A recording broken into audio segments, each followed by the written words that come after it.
Oh, good morning, you lot. It's a bloody Wednesday morning. What is the time?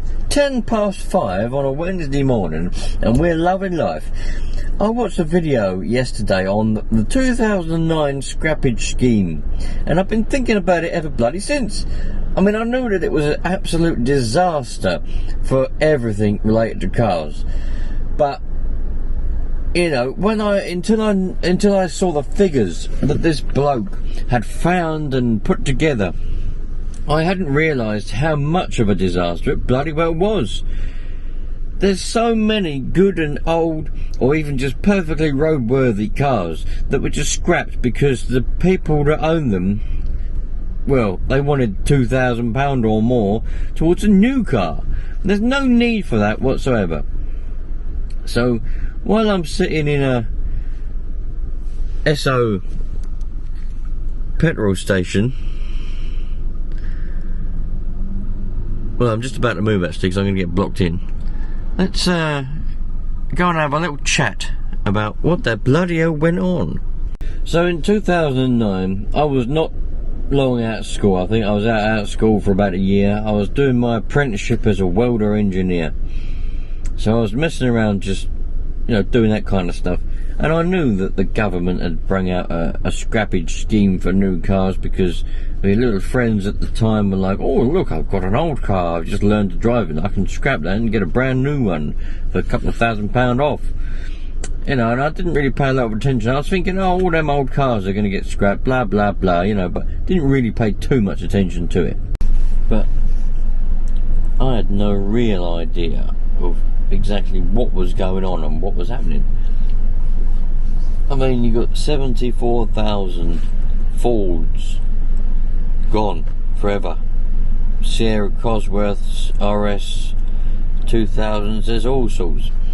All the Nissans, you know, even Subaru. There's loads of Nissan S15s, S13s, S14As, Subaru Imprezas, all gone. Ford Zephyrs gone. 23 Talbots. I think there was something like 7 Lada Revas or Ladas, all gone. Mini Metros gone. Transit vans, Mark 1, Mark 2, classic transit vans gone forever. You know, it's mad, absolutely mad to think about that was going on, you know. And all these people got was £2,000, or I think some dealers did a little bit of they went an extra little bit and they gave people more than 2,000. Did you do it? Was you part of it? Put it in the comments if you was part of it. You know, did you take up the scrappage scheme? How much did you get? What did you trade in? Put it in the comments. What was the old car that you traded in? You know, just curious. Was it roadworthy? I suppose you got to think that some of these cars that were traded in probably might not have been roadworthy. Some people might have played the system a little bit, had an old rusted up transit van sitting in the front garden. Oh, I'll trade that in. I think there might have been some sort of I don't know for sure, so I might be wrong, but I can imagine that because someone might have just gone down the woods, found an old rusted away, I don't know, transit or old car of some description, dragged it onto the back of a trailer, taken it down to a dealer and said, look, I've got my old car here, I want to trade it in for the scrappage scheme, get a couple of grand off a new car. Oh yeah, no problem. I should imagine there was some sort of clause to say that the car that you're trading in had to be driven to the dealer or roadworthy in some description. There might not have been, but I should imagine there probably was. Because otherwise, that's what I would have done. I'd have gone down the local woods, dragged an old car out of the bush. I want to trade this in. But I suppose some of them might have been a bit far gone. You've got to take that into consideration. And some of them might have been a bit rusty, a bit too far gone. So they trade them in, recycle the metal and get a new car. Fair enough with that one. But it's all the roadworthy ones. There's loads of them. This bloke made this video. He found all this information, and supposedly there are all these ones that he listed. Something like, I can't remember how many it was now, 730 something thousand cars some of them very, very rare, some of them 1950s, 1960s classic cars. And a lot of them just perfectly good roadworthy Focuses, Talbots, you know, loads of other different cars, Hyundais, you know, all different types. Perfectly roadworthy. And I think it's just completely messed everything up. The classic car market prices shot up, obviously, because now a lot of those cars become even more rare, which is good if you've got one to sell, but not so good if you want to buy one. But also it means because they're a lot more rare, it means the parts are a lot more.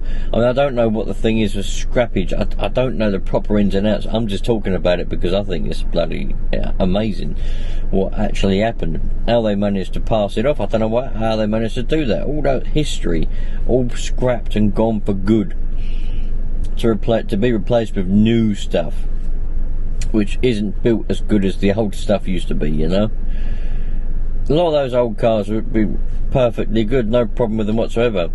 It's just because human nature. If someone says you can have something new and you can have money, thousands of pounds, we'll give you thousands of pounds, people will just go woo, and the dollar signs start going round, pound signs start going round in their eyes, and they go, oh well, yeah, this old trusty car that I've had for 20 years has never let me down, I'll just get rid of it and get a new one that'll break down in 2 years time.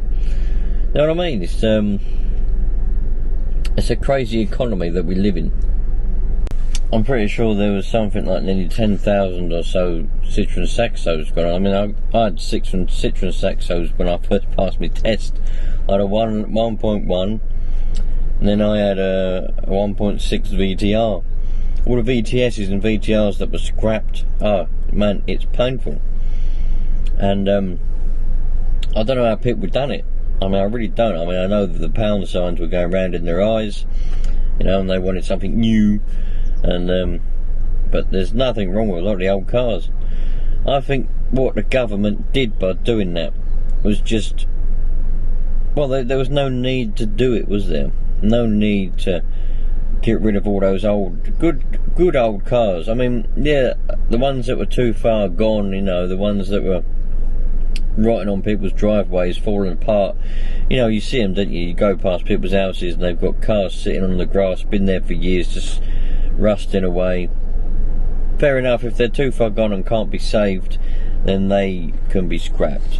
But all the good ones that people literally were driving around, driving to work, no problems with them. Maybe might needed brakes or something like that, but they can be done anyway. Be repaired. Repair, don't renew. Do you know what I mean? All the good roadworthy ones, they're the ones that are painful. I can't understand it, you lot. I just can't. And like I say, I knew about the scrappage scheme, obviously, at the time, because I was old enough. I understood what was going on. I was 17 years old, 16, 17 years old, 18 years. I don't know how many years it ran for. In 2009, I think it's like, what, 3 years maybe it ran for? I don't know. But, all those good cars that were being just scrapped unnecessarily. I bet the scrapyards made an absolute killing. They made a lot of money probably from the government and all that rubbish. But I don't know what happened. Did they actually just get crushed, or was they actually broken up for parts? I mean, it's not so bad if they were broken up for parts and all the good parts went to all the remaining cars, you know, people could buy them. Because I like old cars. I've never had a brand new car. I can't see the point in having a brand new car. I like old stuff. I like to buy an old car. Take my Talbot project, for example. 31-year-old Talbot Express, yeah? It's someone else's problem. Let's be honest. I mean, in those videos where I make of the Talbot, I get a lot of comments all the time saying, all you've done is bought somebody else's problems. You're in for a long haul there. You're going to have to spend a lot of time on that there, blah, blah, blah. Any second-hand car is somebody else's problem. That's the thing. Any second-hand anything is somebody else's problem. A second-hand house is somebody else's problem. They're selling it for a reason. If you don't have it's rare. I mean, don't get me wrong, I've sold stuff before where there's nothing wrong with it and I haven't got an issue with it. I just want something different, or I just don't want that thing anymore, which is fair enough. But most of the time people sell stuff because there is a problem, whether it's a small problem or a big problem. that there is a problem.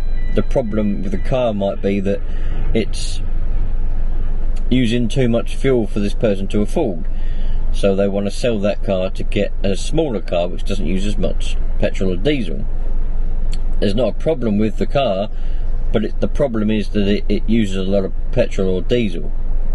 Does that make any sense? Or there might be problems like stuff that's actually wrong with it and it's just mounting up because they haven't repaired them when the problems arose.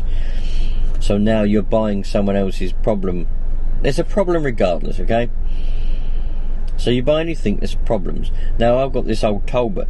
I'm finding it difficult to get parts for it, original second-hand parts, because for one, they're getting rarer because people are just scrapping the old ones.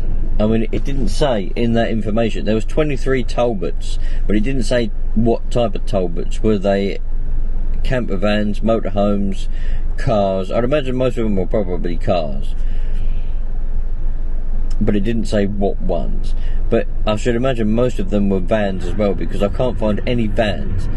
I mean, I went for a little bit of a phase where I got this Talbot Express, right, which is a Talbot van that's had the back cut off and put a camper van on the back of it, a motorhome thing on the back.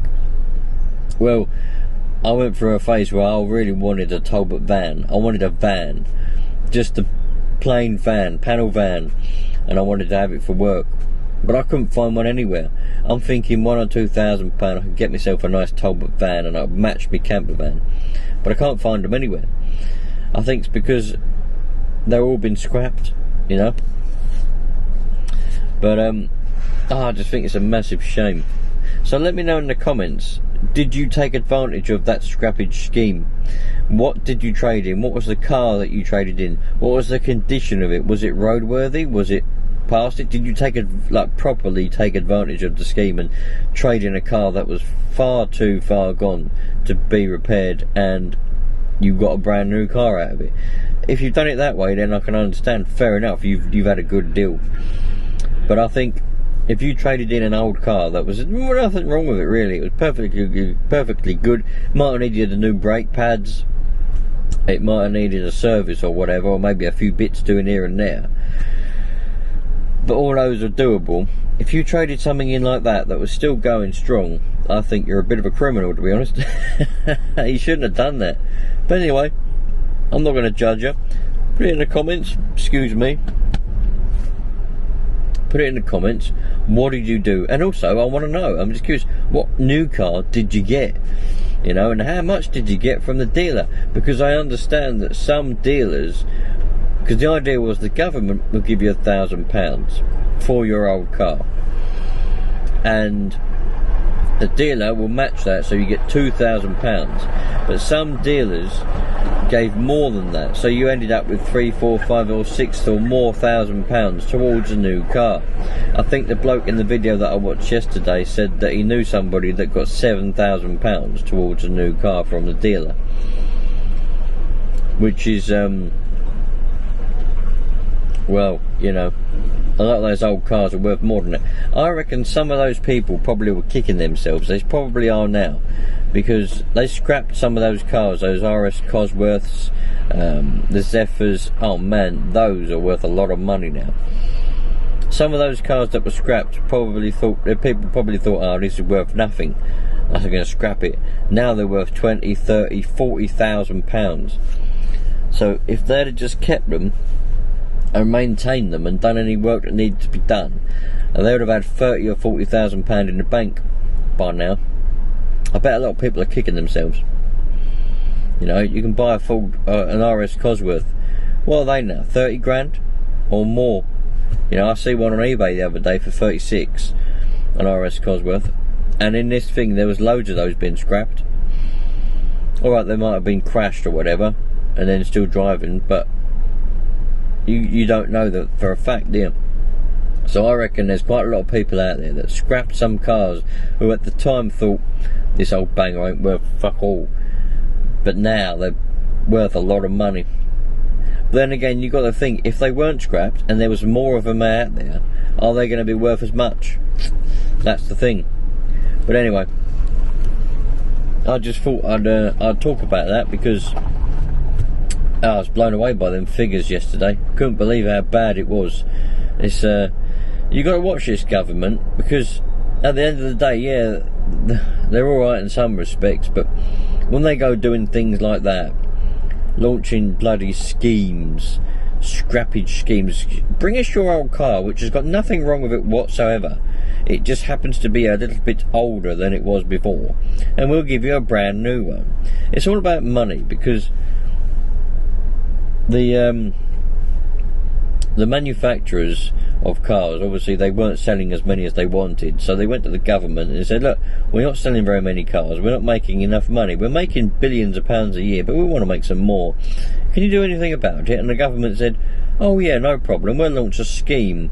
We'll give these little people a couple of £1,000 towards a brand new car, one of your brand new cars, if they trade in their old one and scrap it and get rid of it forever.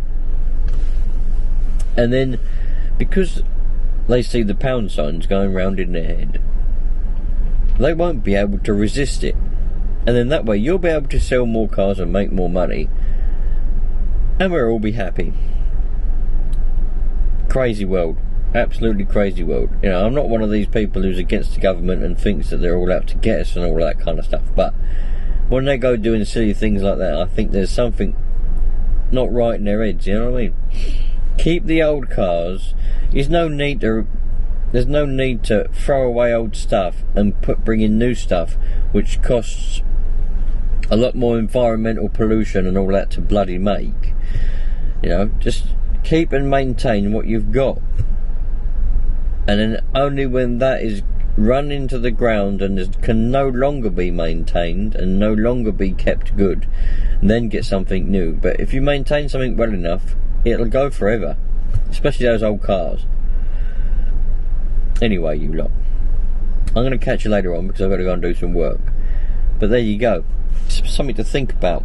The scrappage scheme, was it good, was it bad? I want to hear loads of it in the comments, and I want to read them all, and I want to hear your thoughts. And if I get enough comments, things to talk about, I'll do another video, we'll talk about it. But I really want to know what you did in that scrappage scheme. I'll catch you later on, you lot. All the best, enjoy yourselves. Oh, don't forget, if you really want to help support me with the Talbot project, the Talbot Express project, and any other projects I've got going, CB radio projects and other things like that, just watching the video all the way to the end helps me out. If you subscribe, that helps me out as well. But underneath each video, underneath this one and all the others, there's a little heart with the thanks next to it. It says thanks. You can click on that and send me a super thanks of however much you want to send. That money goes directly to me, and that means that I can keep my projects going and make plenty of videos for you lot. And once I get the Talbot project enough funds to get that done, you'll be able to see real videos and progress on that Talbot project. But at the moment, I'm just saving up to get bits and bobs for it. So if you really want to help and support me and you think I'm doing good, then I really appreciate you sending me a super thanks. Thanks very much, you lot. I'll catch you later on.